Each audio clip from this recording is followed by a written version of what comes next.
कल्पना करंतु एक गाँ जोंटी हजार हजार लोक बसवास करुछंती। पिलांको खेलकूद बजारर गहली आउ संध्या बेले मंदिरर घंटी शब्दरे गाँटी उठुची पड़ुची। किंतु गोटे राति पाहिला बेलकू सेही गाँव रे आउ केही नहांती। मनीष तो दूरर कथा, गोटे पशु पक्षी भी नहांती। घर द्वार आसबा पत्र सबू जेमिति कि सेमिति पड़िछि। किंतु 5000 रु अधिक लोक पवन रे मिली जाइछंती। नमस्कार सांग माने, ब्रेनबाइट एआई को आपनको स्वागत।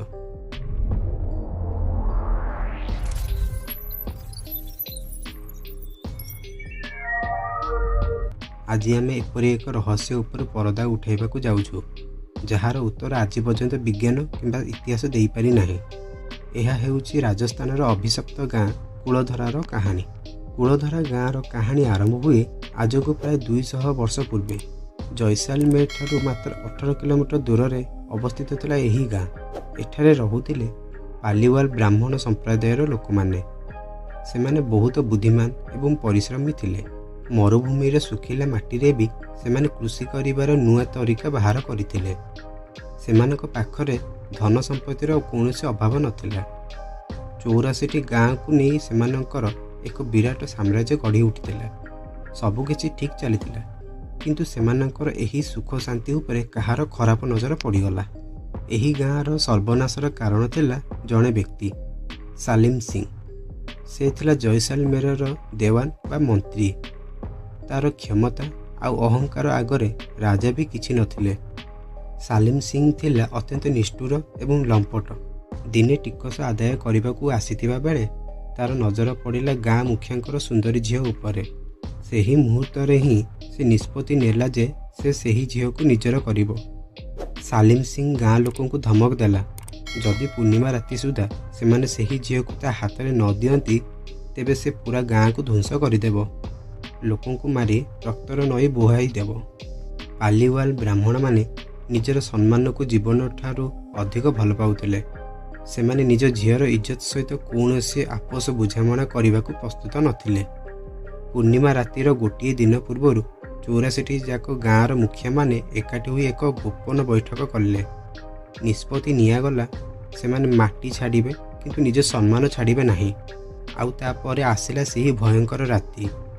राताराति कौनसी शब्द न करी पूरा 84टी गाँर लोक प्राय 5000 रु अधिक व्यक्ति निजर घर खेत संपत्ति सबकिछि छाड़ी अंधार भितर कुआडे चलीगले।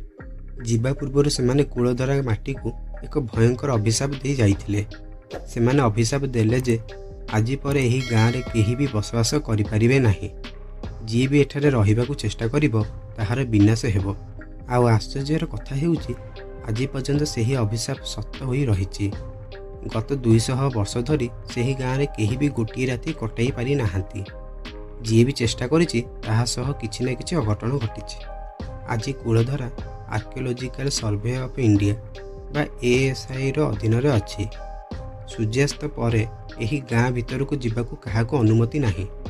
अनेक पैरानॉर्मल इन्वेस्टिगेटर्स एठाकू आसीछंती एवं सेमाने दाबी करिछंती जे एठारे नकारात्मक शक्तिर प्रवाह रहिछि। सेमानक जंत्रपाति रे अनेक अद्भुत शब्द एवं छाई रेकर्ड करा जाइछि। सेही 5000 लोक से दिन कुआडे गले ताहा आज भी एक बड़ रहस्य। किछि लोक कुहंती सेमाने गुजरात पळाइले, आउ किछि कुहंती राजांक सैन्य माने सेमानकु बाटरे हत्या करदेले। आपनको कौन लगुछि तले कमेंट कर निश्चय जणातु। जदि आपनको एही भिडियोटी रोमांचकर लागिला तेबे लाइक करंतु, शेयर करंतु एवं एमिति आहुरी मिस्ट्री आउ फैक्ट जानिबा पई ब्रेनबाइट एआई चैनल को सब्सक्राइब करने को जमारू भूलिबेनी। पुणी देखा एक नुआ रहस्य सहित। धन्यवाद।